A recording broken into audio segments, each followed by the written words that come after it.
Amethi Lok Sabha seat से BJP की प्रत्याशी व केंद्रीय मंत्री स्मृति ईरानी ने आज तीसरी बार अमेठी लोकसभा सीट से नामांकन किया है। 2024 के लोकसभा चुनाव को लेकर आज जिस तरीके से नामांकन किया, पूरी तैयारी और एकदम भारी उत्साह के साथ आज भाजपा के कार्यकर्ता भी शामिल हुए। हमारे साथ बात करने के लिए केंद्रीय मंत्री स्मृति ईरानी हैं, उनसे जान लेंगे कि जिस तरीके से आज नामांकन हुआ, कहा जाए तो चुनाव का पहला चरण आज हो गया है, आगे की क्या तैयारी है, जनता के लिए क्या करने जा रहे हैं? देखिए 5 साल और जिसमें 2 साल कोरोना के रहे, हमारे लिए नरेंद्र मोदी जी के नेतृत्व में हमने 1,14,000 यहाँ घर बनते देखे। हमने 4 लाख परिवारों को पहली बार शौचालय प्राप्त करके देखा। 3,50,000 परिवारों को पहली बार नल से अब जल मिल रहा है। 1.5 लाख परिवारों में कभी विद्युत नहीं थी, प्रधानमंत्री जी के आशीर्वाद से वो भी सुनिश्चित हुई है। 2,20,000 परिवार हैं जिनको अब सिलेंडर मिलता है और 19 लाख लोग हैं जिनको मुफ्त का राशन मिलता है अमेठी में।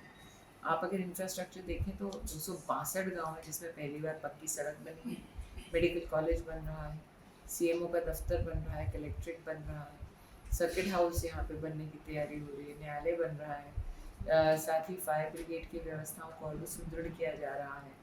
डायलिसिस सेंटर बन चुका है, ब्लड बैंक बनने के लिए हम लोग सब प्रयत्नशील हैं। ट्रॉमा सेंटर जगदीशपुर में आप देख चुके हैं, पहली बार अमेठी एक्सप्रेस वे से जुड़ा है। तो ऐसे कई पहले जो काम नहीं हुए थे वो हम कर पाए हैं और इसलिए आज आपने वो जो उमड़ी भीड़ है उसने संकेत दिया है किस प्रकार से जनता नरेंद्र मोदी के कार्यों को सराहते हुए पुनः भारतीय जनता पार्टी का कमल का फूल खिलाएगी और कमल का बटन ही 20 मई को अमेठी में दबाएगी। जिस तरीके से बहुत से काम को बताया आपने कि ट्रॉमा सेंटर मिला है, मेडिकल कॉलेज मिला है, ऐसा कोई एक रोड मैप, ऐसा कोई बड़ा काम जो आपने सोचा हो जीतने के बाद, क्या है प्राथमिकता? इस बार मैंने हर ग्राम पंचायत में जाकर एक ही चर्चा की कि बड़े इंफ्रास्ट्रक्चर के प्रोजेक्ट्स हमने कई यहाँ पर बनाए हैं। सैनिक स्कूल पहले नहीं था, वो बना है। केंद्रीय विद्यालय नहीं था, वो बन चुका है। ग्रामीण अंचल में भी मैं शायद ही उनका सांसदों में से हूँ जिसने गांव में खड़े होकर नालियाँ भी साफ कराई हैं। तो चाहे नाली का काम हो, खड़ंजे का हो, या किसी धार्मिक स्थल का जीर्णोद्धार हो, या फिर कहीं इंटर कॉलेज बनवाना हो, ग्रामवार ब्लॉकवार कामों को हमने सुनिश्चित किया है। एक व्यापक दृष्टि से अगर आप पूछे तो नरेंद्र भाई ने कहा 3 करोड़ लखपति दीदी उनका बनाने का संकल्प है, जिसमें से 1 करोड़ लखपति दीदी बन चुकी है। मेरा संकल्प है कि अमेठी में अब तक नरेंद्र मोदी सरकार ने 13,000 लखपति दीदी बनाई है।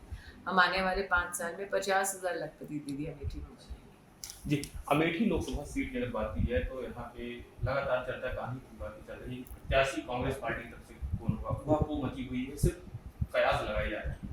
फिर चर्चा हुई कि कल परसों में घोषणा होगी, लेकिन अभी तक नहीं हो पाए थे। तो क्या लग रहा है कौन हो सकता है प्रत्याशी?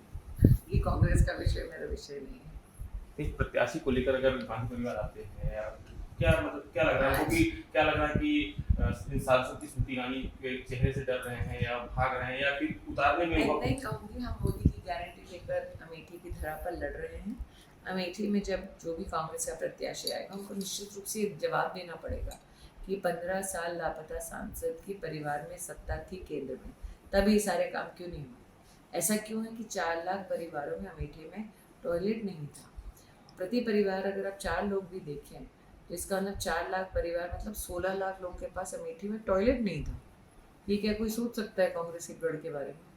तो इसीलिए हम अपने 5 साल के काम और उनके 15 साल के अगर वो एक भी काम गिनवाना शुरू करें तो इसी के बीच में मुझे लगता है ये चुनाव कंपैरिजन का, एक नामदार का गायब होना और कामदार का काम। एक आखिरी सवाल लेंगे। अमेठी लोकसभा सीट है और इंडिया अलायंस गठबंधन भी है। कल बसपा ने भी यहाँ प्रत्याशी उतार दिया है, समाजवादी पार्टी कांग्रेस गठबंधन ने लगातार समाजवादी पार्टी के विधायक भाजपा में शामिल लगभग हो ही गए हैं। तो क्या लग रहा है कि गठबंधन कुछ असर होगा? मैं इतना ही कहूँगी कि यहाँ पर जितने भी राम भक्त हैं वो राष्ट्रद्रोहियों के साथ नहीं हो सकते, वो राम भक्तों के साथ ही जी, हमारे साथ बात करने के लिए इतनी अमेठी की लोकसभा भाजपा के प्रत्याशी स्मृति ईरानी और केंद्रीय मंत्री, जिनका साफ तौर पर कहना है कि जीतने के बाद जो एक लखपति दीदी का जो एक संकल्प है उसको पूरा किया जाएगा। इसके साथ ही उन्होंने जो एक चुनाव की तैयारी को लेकर जो पूरा खाका तैयार किया है उसको हमारे साथ साझा किया। अमेठी से आज तक के लिए अभिषेक कुमार त्रिपाठी।